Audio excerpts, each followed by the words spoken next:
Hey, it's Coach Jesse. Welcome to my channel. Today I want to show you how to make chili. My husband and I really enjoy it and we make it about once a month. He makes his into Frito pie where he layers the chili with cheese, onions, and then Fritos on top. It's very delicious. I prefer to have mine with some protein cornbread, which I make by adding a scoop or two of this Quest multi-purpose mix into the Cristo honey cornbread mix. It doesn't change the texture or the flavor much, but it adds a little boost of protein to each little cornbread muffin that I make. I will also show you how to calculate the macros and log a serving into MyFitnessPal. So let's begin. Let's start by weighing out the ground beef. This is raw ground beef, 90% lean, that I had vacuum sealed. And the total weight is going to be 1,312 grams that I will write down on my handy dandy whiteboard. This is the whiteboard that I use for meal prep, and I use it to write down all of the raw ingredients so that I can easily put them into my MyFitnessPal later. And now let's cook the ground beef on the stove. Set the heat to medium-high heat.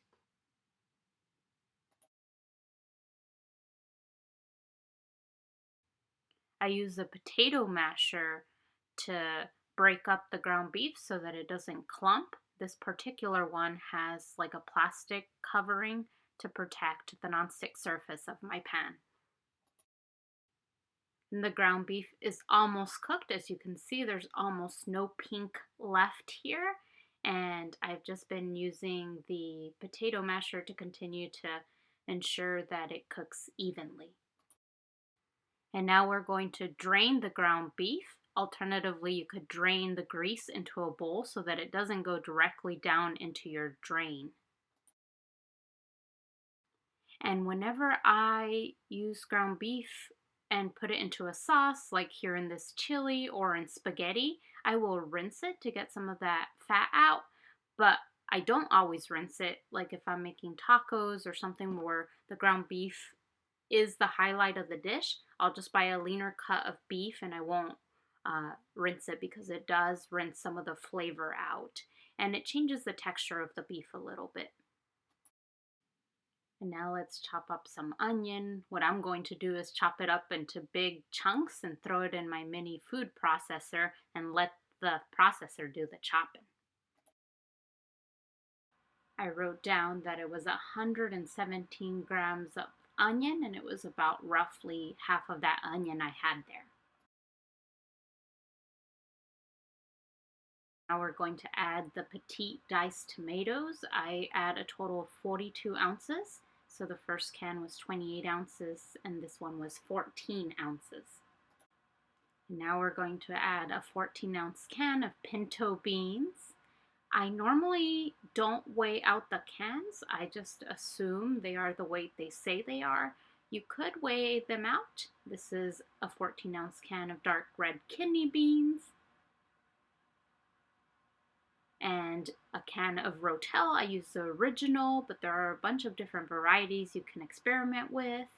And a 14-ounce can of tomato sauce. So a lot of tomato. This is very tomatoey, very flavorful and delicious. And now it's time for the seasonings. The first one is chili powder. We're going to add a tablespoon and then a teaspoon of chili powder. Oops, didn't fill it up enough. And it doesn't have to be dark like this one, just whatever chili powder you can find locally. The second seasoning is crushed red pepper, and this is the crushed red pepper that you sometimes add to the top of your pizza, so you can just use packets if that's what you have. And now onion powder. We will do a teaspoon and a half of onion powder, and just be careful with this one because it's super fine so it gets everywhere.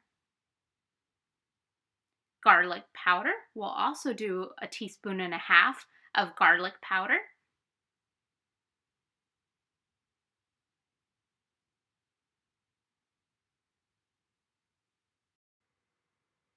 Now we'll grab the dried parsley flakes and add 2 teaspoons of those.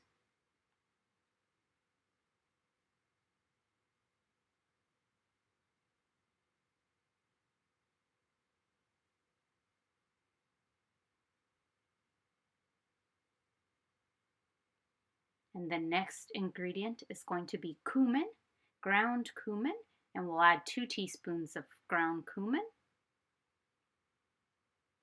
I buy the Costco size because I use this one quite a lot, as well as the chili powder and the crushed red pepper. The next ingredient is going to be dried basil leaves, and we'll add 1 teaspoon of dried basil leaves.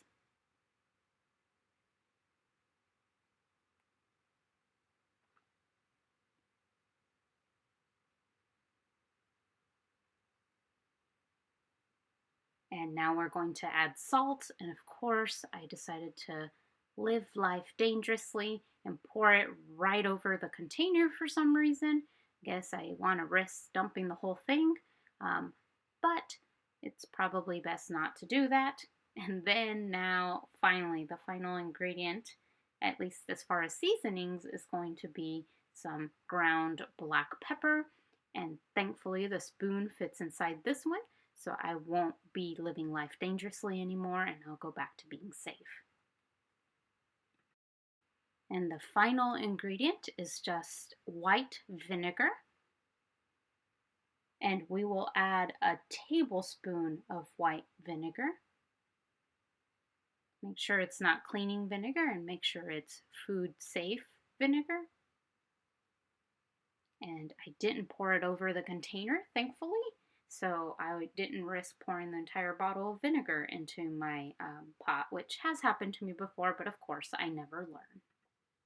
And now you want to stir everything really well so all the flavors mix together, and you want to be careful not to push too many of those dry ingredients up onto the sides of the Instant Pot because they will burn.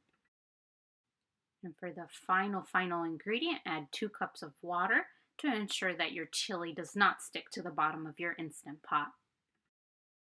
And now you want to put the lid on, and I just use the default button that says bean chili, and I leave it at the default time of 25 minutes.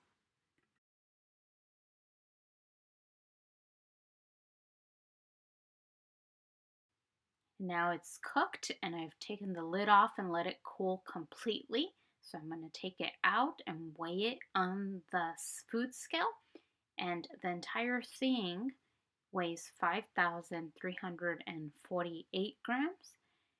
But remember that this includes not only the finished chili, but also the weight of the Instant Pot. And now we're going to calculate the calories and macros of a serving of chili. Go to the upper left-hand corner, the 3 little lines. Go down to recipes, meals, and foods. Go to the bottom where it says create a recipe. You want to enter ingredients manually. Type in the name of the recipe, in this case it's chili. And for the servings, you want to use the total weight of the cooked meal.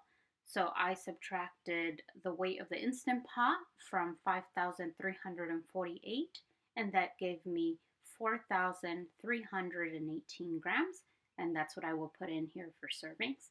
Now you want to bulk import the ingredients, so you want to type each ingredient on a line and then press enter.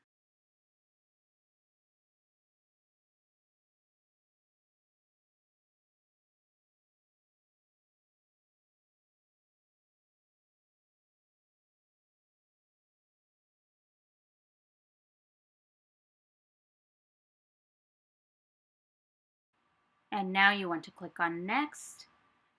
In the upper right, look at each ingredient to make sure that the weight or measurement for each one is correct and that the macros make sense for each.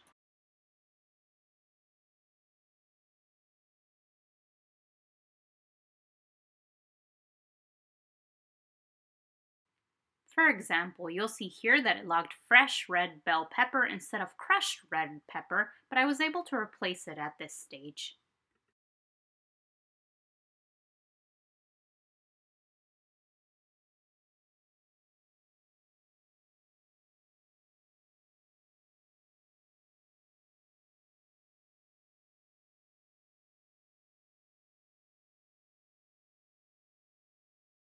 And I logged a teaspoon of ground beef instead of a teaspoon of ground black pepper.